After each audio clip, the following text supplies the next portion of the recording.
উনি কত জানেন, ভালো, মানে এরকম জানা বোঝার লোক থাকা তো ভালো। আমি যদি বলছি সংখ্যাটা 12 নয়, মানে ডেলিগেশন যে যাবেন এটুকুই বলে দিচ্ছি আজকে যে সংখ্যাটা 12 নয়। তো এবার 12-র মধ্যে 7 বেশি হতে পারে, কম হতে পারে, কিন্তু 12 নয়।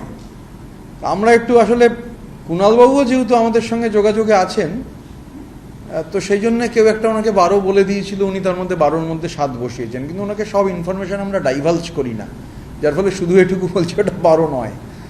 তো কাল যখন যাবেন, মানে আবার দায়িত্ব নিয়ে বলছি ওটা 12 নয়, উনি বলেছেন 12-র মধ্যে 7, তো হয়তো 14 বলতেন যে 14-র মধ্যে 10।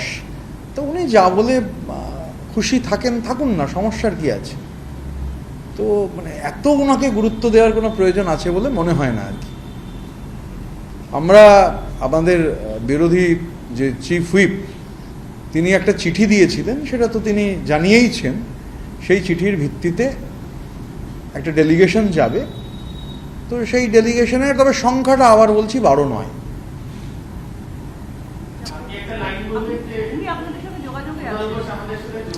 আমাদের অনেকের সাথে যোগাযোগ করছেন, তো কথাও বলছেন। কেন বলছেন এটা আমি তো বলতে পারবো না। তো এটুকুই বললাম আর কি, যে ওই যে উনি বলেছেন 12-র মধ্যে 7, আসলে উনি তো জানেন না, মানে উনি শুনেছেন 12। এটা মাঝে মাঝে রাজনীতিতে প্রয়োজন হয় এটা বলে দেওয়ার, যে 12 যাবে, তাহলে উনি এটা বলে দিলেন 12-র মধ্যে 7। যদি অরিজিনাল সংখ্যাটা বলতাম তাহলে তার মধ্যে কত বলতেন। তো ঠিক আছে, ওয়েল অ্যান্ড গুড।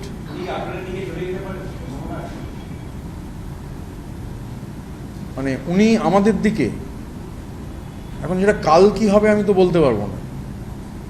আজ এই মুহূর্তে কোনো সম্ভাবনা নেই। Nobody can speculate about tomorrow. Collective সিদ্ধান্ত নেবে। আমি ব্যক্তিগতভাবে কি চাই সেটা গুরুত্বপূর্ণ নয়, যদি কালেকটিভ মনে করে নেবে।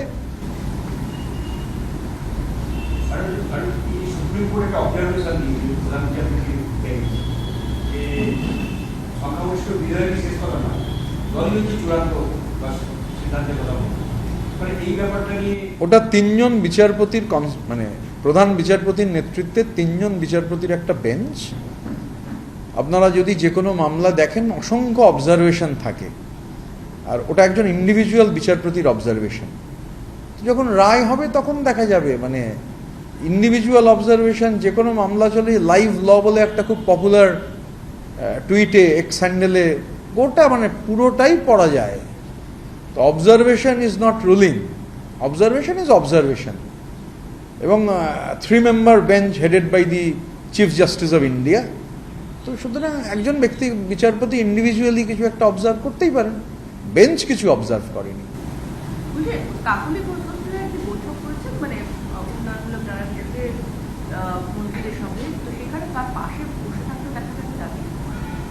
না, আমিও শুনলাম, দেখিনি। রাজীব কুমার ছাড়াও আরও কেউ ছিলেন। আসলে রাজনীতি হচ্ছে একটা সম্ভাবনার শিল্প। একটা খুব বিখ্যাত বই আছে, মানে আছে আর কি, একজন লাতিন আমেরিকান ভদ্রমহিলা মার্টা হার্নেকার বলে, তিনি লিখেছিলেন যে politics is the art of making possible the impossible. তো স্বাভাবিকভাবে দেখুন, আমার অভিজ্ঞতা থেকে এটুকু বলতে পারি যে অতীতে কার সঙ্গে বসবো সেটা নিয়েও একটা রক্তচক্ষু ছিল, মানে এর সঙ্গে বসা যাবে না, ওর সঙ্গে মিটিং করা যাবে না। সেখানে রাজীববাবু কাকলিদির পাশে বসলেন, তাহলে কি রক্তচক্ষু উপেক্ষা করে বসলেন, নাকি এখন আর নির্দেশ নেই, ব্যাপারটা অনেক লুজ হয়ে গেছে, গো অ্যাজ ইউ লাইকের মতো, সেটা আমি বলতে পারবো না। কিন্তু মানে অতীতের অভিজ্ঞতা থেকে বলতে পারি, এরকম চাইলেই যে কোনো জায়গায় বসা যেত না। তাহলে দুটো অতীতের ধারাবাহিকতা থেকে দুটো জিনিস মনে হতে পারে। এক হচ্ছে রাজীববাবু হয়তো রক্তচক্ষু উপেক্ষা করে ফেলেছেন, আর 2 হচ্ছে এখন হচ্ছে সেরকম আর কোনো রক্তচক্ষু দেখাবার মতো পরিবেশ পরিস্থিতি নেই। তো দুটোর মধ্যে কোনটা আমি বলতে পারবো না।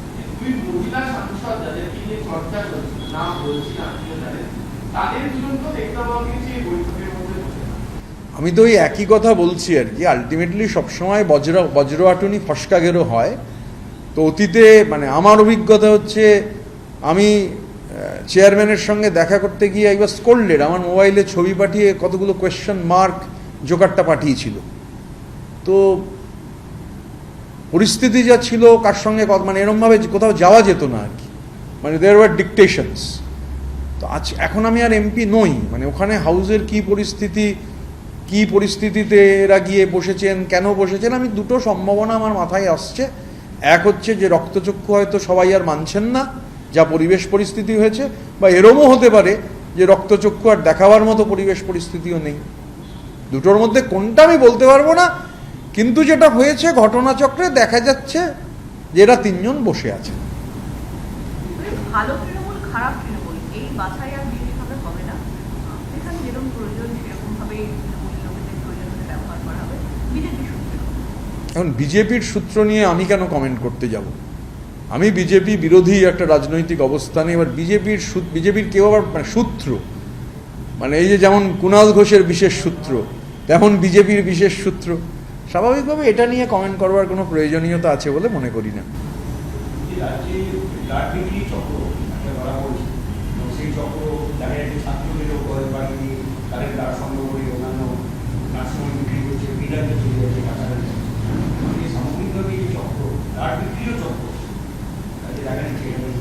না, এগুলো আমি গতকাল একটা গভর্নমেন্ট অর্ডার দেখছিলাম, একটা বোধহয় কমিটি তৈরি হয়েছে গতকাল, এবং তাতে আমাদের রাজ্যের খুবই প্রথিতযশা কিছু ডাক্তার রয়েছেন।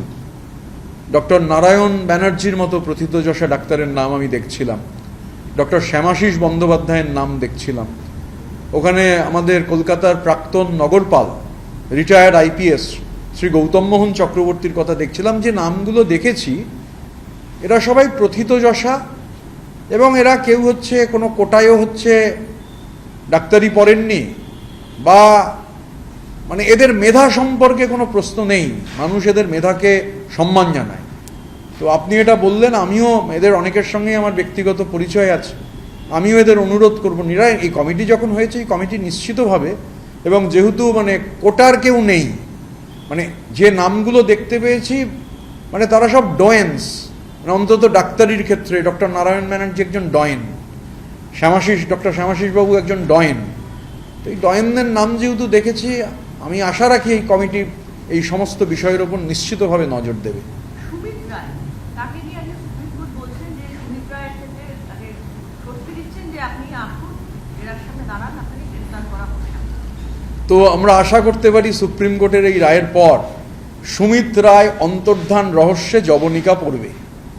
সুমিত রায় অন্তর্ধান রহস্য নিয়ে আর চর্চা করতে হবে না, কারণ সুপ্রিম কোর্টের রায় মেনে তিনি যেহেতু গ্রেপ্তার হবেন না পরবর্তী শুনানি অবধি, তাহলে সুমিত রায় অন্তর্ধান রহস্যের জবনিকার জন্য আমরাও অপেক্ষা করছি, মানে অধীরভাবে অপেক্ষা করছি কখন সুমিতবাবু আসবেন, এসে হচ্ছে তদন্তকারীদের সঙ্গে কি 10টা থেকে 6টা টাইম হয়েছে সেই টাইমের মধ্যে দেখা করবেন। তো এই রহস্য রোমাঞ্চ থ্রিলার, সেই থ্রিলারের অবসানের অপেক্ষাতে আমরাও।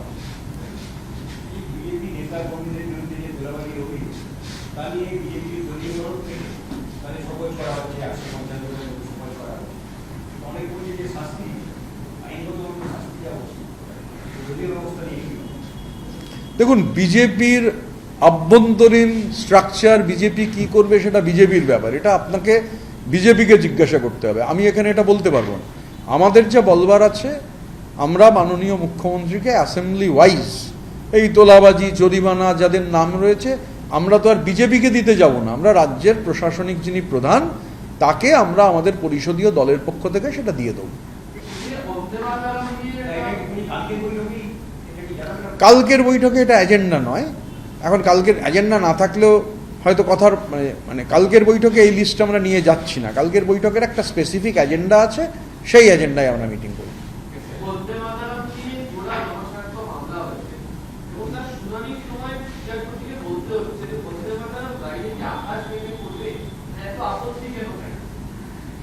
দেখুন, আমি এই বিষয়ে মানে কে আপত্তি করেছে, কেন আপত্তি করেছে,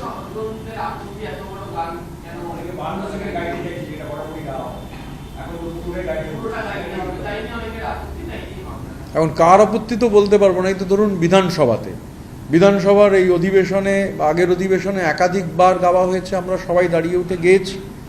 তো স্বাভাবিকভাবে মানে আমি তো বুঝতে পারছি না যে গানের সময়সীমা, বহু দেশের জাতীয় সঙ্গীতও আছে খুব লম্বা, তো এটা তো ওই মানে 52 সেকেন্ডই করতে হবে বা 42 সেকেন্ডই করতে হবে বা 112 সেকেন্ড করতে হবে। আমার মনে হয় এগুলো খুব মানে ইম্যাটেরিয়াল, এগুলোর খুব একটা যুক্তিগ্রাহ্য বিষয় আছে বলে আমার মনে হয় না। বলছে যে তিন এনসিপিআই সাংসদ তারা বলেছিলেন যে তারা এনডিএকে সাপোর্ট করবেন না, যে এনসিপিআই তে আছে সেই তিন সাংসদকে নিয়ে কিছুক্ষণ আগে শতাব্দী রায়কে দেখা গিয়েছে, তিনি অমিত শাহের সঙ্গে দেখা করেছেন। এখন এনসিপিআই এর যে তিনজন সাংসদকে নিয়ে মিডিয়া স্পেকুলেশন, দেখুন পৃথিবীর কোনো কিছুর মতো, মানে যেমন মিডিয়া হাউসও নিরপেক্ষ নয়, আমি এটা বিশ্বাস করি নিরপেক্ষ হওয়ার কথা নয়, পৃথিবীতে কোনো কিছু নিরপেক্ষ হতে পারে না। ব্যক্তি সাংবাদিকও আলটিমেটলি নিরপেক্ষ নন। আমি নাম করব না, কিন্তু খবর ম্যানুফ্যাকচার করার পেছনেও কোথাও খুব সূক্ষ্ম ব্যক্তি মানে পছন্দ অপছন্দটা কাজ করে। তো আমি অন্তত মানে এনসিপিআই এর এই তিন সাংসদকে নিয়ে যেখান থেকে প্রথম, আর একটা হাউস নিউজ করলে বাকি হাউস চাইলেও না চাইলেও নিউজ করতে বাধ্য, এখন যা কম্পিটিশনের বাজার। তো আমি এটুকু দায়িত্ব নিয়ে বলতে পারি, মানে যেখান থেকে এই মানে খবরটা ছড়িয়ে দেওয়া হয়েছে সেটা নিরপেক্ষ নয়। হাউসের পলিসি আমি বলতে পারবো না, কিন্তু কিছু সাংবাদিক আছেন মানে একটু রেখে টেকে করলে ভালো হয়, এমনভাবে করে ফেলেন যে অ্যালিজেন্সটা খুব প্রকাশ্যে চলে আসে। ইলিয়াস পার্কের একটা প্রশ্ন, সেটা হচ্ছে যে আজকে থেকে ইলিয়াস পার্ক খুলে দেওয়া হলো, মুখ্যমন্ত্রী সকালে আজকে পোস্ট করেছেন এবং সেখানে তার বক্তব্য হচ্ছে যে আগের সরকারের মাননীয় যিনি হাঁটবেন সেই জন্য এটাকে পুরো ঢাকা দিয়ে রাখা হয়েছিল। তিনি বলছেন জনগণের সম্পদ জনগণের হবে। এই ধরনের ঘটনা যত ঘটে, আমি ইতিহাসের সরাসরি ছাত্র নই, কিন্তু ইতিহাসের একজন অনুরাগী। এই ধরনের ঘটনা যখন ঘটতে থাকে না, ইতিহাসের প্রতি মানে আস্থাটা, সভ্যতার প্রতি আস্থাটা আরো দৃঢ় হয়। মানে ইতিহাস এটা মনে করে, মানে যারা ইতিহাসবিদরা এটা মনে করেন যে হিস্ট্রি রিপিটস ইটসেলফ। ইতিহাসবিদরা মনে করেন history remains undecided and refuses to end. পৃথিবী বিখ্যাত ইতিহাসবিদরা লিখে গেছেন যে history never really says good bye, history says see you later. এই যে ধরুন কলকাতায় এটার নাম ইলিয়ট পার্ক, আজ থেকে ঠিক মানে এখন আমরা 2026-এ 103 বছর আগে একজন তরুণ, তিনি বাভেরিয়ান আল্পসে বেড়াতে গেছিলেন। বাভেরিয়ান আল্পসের যে অপরূপ সৌন্দর্য, সেই সৌন্দর্য সেই তরুণকে এত আকৃষ্ট করেছিল, তিনি তারপর যখন ক্ষমতা পেলেন, মানে যাকে বলে অ্যাবসলিউট পাওয়ার, সেই অ্যাবসলিউট পাওয়ার পাওয়ার পর বাভেরিয়ান আল্পসের সব থেকে সুন্দর যে জায়গাটা, সেই জায়গাটাকে বলে ওবেসোলসবার্গ। এই বাভেরিয়ান আল্পসের ওবেসোলসবার্গে ফুয়েরার, অ্যাডলফ হিটলার, তিনি তৈরি করলেন তার সব থেকে পছন্দের রেস্টিং প্লেস, যার নাম দিলেন বার্গহফ। এই যে বার্গহফ, যাতে হিটলারের অসংখ্য ভিডিও পাওয়া যায়, তিনি পায়চারি করছেন, তার পোষা কুকুর ব্লন্ডিকে খাওয়াচ্ছেন, পারিষদদের সঙ্গে গল্প করছেন, ডিনার করছেন বা প্রাতরাশ করছেন। এই বার্গহফের ফুটেজ আপনারা কেউ এক্ষুনি ইন্টারনেটে সার্চ দিলে একাধিক ফুটেজ পাওয়া যাবে। সেটা গুরুত্বপূর্ণ নয়, গুরুত্বপূর্ণ হচ্ছে যখন হিটলারের এরকম 3-4টে জায়গা ছিল, একটাকে বলতো বার্গহফ, একটাকে বলতো ইগলস নেস্ট, আর একটাকে বলতো উলফস লেয়ার। তো আমি উলফস লেয়ার আর ইগলস নেস্টে যাচ্ছি না, আমি বার্গহফে নিজেকে সীমাবদ্ধ রাখতে চাইছি, কারণ এই অসম্ভব সুন্দর ওবেসোলসবার্গে সাধারণ জার্মান, মানে ইহুদি নন, ইহুদিদের তো বন্ধই হয়ে গেছিল, সাধারণ জার্মানরাও আর যেতে পারলেন না। মানে হিটলার যাবেন কি না যাবেন, ওই বাভেরিয়ান আল্পসের ওই চত্বরে ওবেসোলসবার্গে আর যাওয়া যাবে না, কারণ ওটা ফুয়েরারের জন্যে, ওটা শুধু ফুয়েরারের জন্যে এবং ফুয়েরারের চোজেন ফিউ তাদের জন্যে। তো স্বাভাবিকভাবে মানে ইলিয়ট পার্কের যে ভিউ কাটার যখন তুলে দেয়া হচ্ছে, আমি তখন 1937-এর জার্মানিতে চলে যাচ্ছিলাম। বেনিতো মুসোলিনি ট্রেনে করে এসে নেমেছেন, বাসে করে বার্লিনের বিভিন্ন প্রান্ত থেকে লোকজনকে নিয়ে আসা হচ্ছে। বাস থেকে নামার আগেই বাসে খাবার দিয়ে দেয়া হচ্ছে, এগুলো পেয়ে যাবেন। গাই ওয়াল্টার্স বলে ইতিহাসবিদের চমৎকার লেখায়, ভিডিওতে এগুলো সব আছে, বিভিন্ন ডকুমেন্টারি আছে। বাসেই হচ্ছে খাবারের প্যাকেট খেয়ে নিচ্ছে, আর বাস থেকে নামার সময় হাতে পতাকা ধরিয়ে দিচ্ছে, দুটো করে পতাকা। যারা বাসে করে এসে নামছেন, রাস্তার দুধারে সারিবদ্ধভাবে তাদের দাঁড় করানো হচ্ছে, তারা দুটো করে পতাকা নাড়াচ্ছেন। আবার ঠিক পরের বছর মানে ইলদুচে 37-এ এলেন জার্মানিতে, আর পরের বছর 1938-এ ফুয়েরার গেলেন রোমে। ঠিক একই ঘটনা, বাসে করে অগুন্তি লোককে নিয়ে আসা হচ্ছে, তারা হাসি মুখে পতাকা নাড়ছে, প্যাকেট খেয়ে নামছে। কি আশ্চর্য মিল বাংলায়, যে ওবেসলসবার্গের মতো, বার্গফের মতো মানে ইলিয়াড রোডে উনি হাঁটবেন, তাই ভিউ কাটার। আর এই গোটা ঘটনাগুলো যারা ঘটাতো তাদের বলতো এসএস অথবা ব্ল্যাক শার্ট। এই যে কুখ্যাত এসএস বা কুখ্যাত ব্ল্যাক শার্ট, এসএস বললেই রাইনার্ড হাইড্রিকের কথা মনে পড়ে, হিমলারের কথা মনে পড়ে। হিমলার আগে, হাইড্রিক পরে। হাইড্রিক খুন হয়েছিলেন, অ্যাসাসিনেশন হয়েছিল হাইড্রিকের। রাইনার্ড হাইড্রিক এই স্পেশাল, এই যে সলিউশন, স্পেশাল পারপাসের যে সলিউশন, সেই সলিউশনের কুখ্যাত জনক যাকে মনে করা হয়, স্পেশাল পারপাস, স্পেশাল অপারেশন। তো অদ্ভুত ইতিহাসের পুনরাভিনয়। এবং এই ইলিয়াড রোডের ভিউ কাটার সরে যাওয়ায় আমার মনে হলো যে সেই কোন ছেলেবেলায় কলেজ ইউনিভার্সিটিতে পড়তে গিয়ে যে পড়েছিলাম 18 ব্রুয়ার অফ লুই বোনাপার্ট, তাতে লেখা হয়েছিল history repeats itself first as a tragedy and then as a farce. বার্গফ এখনো হচ্ছে সেই ধ্বংসাবশেষ মানুষ দেখতে যান, ইতিহাসের ওই স্বৈরাচারের পতন দেখতে যান। পৃথিবী জুড়ে স্বৈরাচারীদের প্যাটার্নটা একরকম, সময় বদলায়, যুগ বদলায়, কাল বদলায়, ডিকটেটর, স্বৈরাচারী, মেগালোম্যানিয়াক, তাদের প্যাটার্নটা একরকম থাকে। তো ইলিয়াড রোডের ভিউ কাটার সরে যাওয়া দেখতে দেখতে ইতিহাসের প্রতি অদ্ভুত একটা আস্থা আরো আবার তৈরি হচ্ছিল, গভীর আস্থা। প্রায় 25 থেকে 26 লক্ষের কাছাকাছি যে জব কার্ড 125 দিনের কাজে উদ্ধার হচ্ছে, তার মধ্যে শীর্ষে সেই দক্ষিণ 24 পরগনা।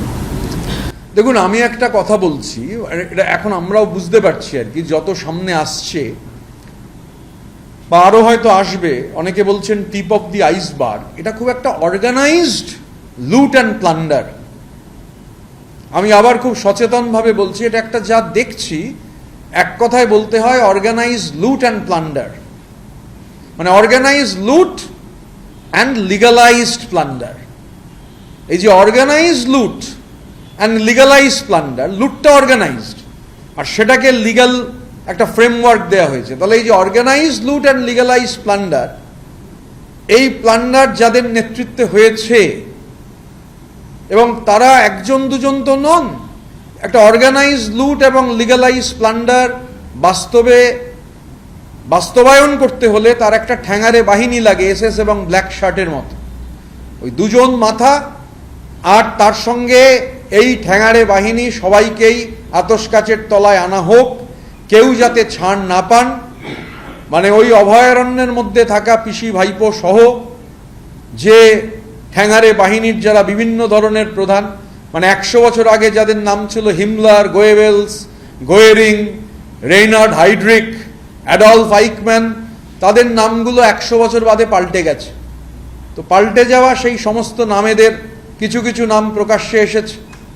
সেই নামেদের নিয়ে এই সব্যসাচী দত্ত, দেবরাজ চক্রবর্তী, কৈলাস মিশ্র, জাহাঙ্গীর পুষ্পা, এই যাদের নাম আসছে, আধিকারিক, পুলিশ আধিকারিকদের যে নাম আসছে, সংবাদ মাধ্যমের এক শ্রেণীর প্রাক্তন কর্মী, এদের কিন্তু ছাড় দেওয়া উচিত নয়। মানে এদের সম্পর্কে বিশেষভাবে তদন্ত করা উচিত, দেখা উচিত, এদের ব্যাংক অ্যাকাউন্ট দেখা উচিত, এদের ট্রানজাকশন দেখা উচিত, এদের মুভমেন্ট দেখা উচিত। এবং আমি সামনের সপ্তাহে জিনিসটা রেডি করে, মানে আমার আইনজীবী জিনিসটাকে ড্রাফট করছেন। আমি লিখতে পারলেও, আমি তো লিগাল লোক নই, আমি যেটা যাব আর কি দিল্লিতে কম্পিটেন্ট এজেন্সির কাছে দিতে, আমার আইনজীবীরা তার ড্রাফট করছেন। অবশ্যই ড্রাফটটা আপনাদের দেখাবো না, কিন্তু কন্টেন্টটা বলে দিয়ে যাব। তো আবারও বলছি, এই অর্গানাইজড লুট অ্যান্ড লিগালাইজ প্লান্ডারের ওই দুজন মাথা শুধু নয়, গোটা অপারেটিভ সিস্টেমের এসএস এবং ব্ল্যাক শার্টদের ঠ্যাঙাড়েদের আতশ কাচের তলায় আনলে আরো জিনিস পরিষ্কার হবে।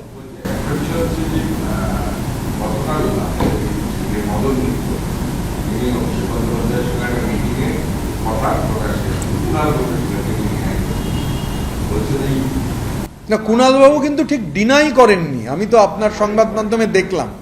ডিনাই করেননি। কি করবে যে একটা পার্টিশন দিচ্ছে তাহলে বাইরে যাওয়ার ব্যবস্থা করবো বা কথা বলো। দেখুন, আমি এর আগে একটা কথাই বলেছিলাম, অভিষেক বাবুর দিল্লির মানে দিল্লিতে তো উনি চট করে যেতেন না, মাঝে যে গেলেন বা আবারও যে গেছিলেন, পার্লামেন্ট ছাড়াও কোথায় কোথায় যাওয়ার চেষ্টা করেছেন, মানে ফ্যানাটিক্যালি দৌড়াদৌড়ি করার চেষ্টা করেছেন। ওনার যারা পছন্দের সাংবাদিক তারা হয়তো সেগুলো বলবে না, আছে ওখানে কিছু যারা খবর ম্যানুফ্যাকচার করে চলেছেন সিপিআই নিয়ে, কিন্তু নিরপেক্ষ অনেক সাংবাদিক আছেন, আমার পুরনো বন্ধুবান্ধব আছেন। আমি 2005 থেকে দিল্লিতে থাকতাম, বিভিন্ন রাজ্যের বিভিন্ন বন্ধুবান্ধব আমার আছেন, তারা আমায় জানিয়েছেন যে কোথায় কোথায় দৌড়াদৌড়ির চেষ্টা করেছেন, দরজা খোলেনি, ঢুকতে পারেননি। এখন মদনদা যেটা বলেছেন তো ক্লিয়ার, যে দিল্লিতে তো এই কাজেই গেছিলেন, একটা সেফ প্যাসেজ চাই। এবং মদনদা যে কথা বলেছেন তো সাংঘাতিক, যে কথা বলছেন যে শুভেন্দু অধিকারী এটা ব্যবস্থা করে দিক, শুভেন্দু অধিকারী ব্যবস্থা করে দিই। আমরা তো এই কথাটাই বলছি, আমার সঙ্গে তো আর ওনার মিটিং হয়নি, কিন্তু আমি দিল্লির আমার সাংবাদিক বন্ধুদের নিরপেক্ষ কেউ নন, তাদেরও একটা পলিটিক্স আছে, সবার পলিটিক্স থাকাটা স্বাভাবিক, কিন্তু যারা একদম ওই দালালিটা খোলাখুলি করেন না, পাবলিকলি দালালি করেন না, যে নাহুমসের কেক সন্ধেবেলা খেতে পান বলে বা অন্য কোনো কিছু খান, প্রতিদিন সন্ধেবেলায় ফিশ ফ্রাই, নাহুমসের কেক, এই সিলেক্টেড যে যারা যায়, তো সেই টিমেও তো আমার বন্ধু আছে আর কি, সে ওখানে আমাকে গালাগালি করে, বেরিয়ে জানিয়ে দেয় আমার পুরনো কানেকশন, এর থেকে বেশি বলবো না, ওর আবার ঢোকা বন্ধ হয়ে যাবে, ও আবার নাহুমসের কেক খেতে পাবে না। একজন নয়, 2-3 জন আছেন। তো আমার সেই বন্ধুরা তারা তো জানান কি হয়, তো সবটা জানতে পারি। তো অবাক হয়নি, মদনদার কথাটা একটা ডেসপারেশন রয়েছে পালিয়ে যাওয়ার, চলে যেতে দাও, কোনো ডিস্টার্ব করবো না, আসবো না, শুধু চলে যেতে দাও। এই যে কাতর আর্তি, মানে মদনদার সঙ্গে যে কথোপকথন, কুণালবাবু যেটাকে পুরো ডিনাই করেননি, তো সেই কাতর আর্তিটাকেই তো এন্ডোর্স করছে। আমাদের ভিডিও ভালো লাগলে লাইক এবং শেয়ার করুন, কমেন্ট সেকশনে গিয়ে জানান আপনাদের মতামত।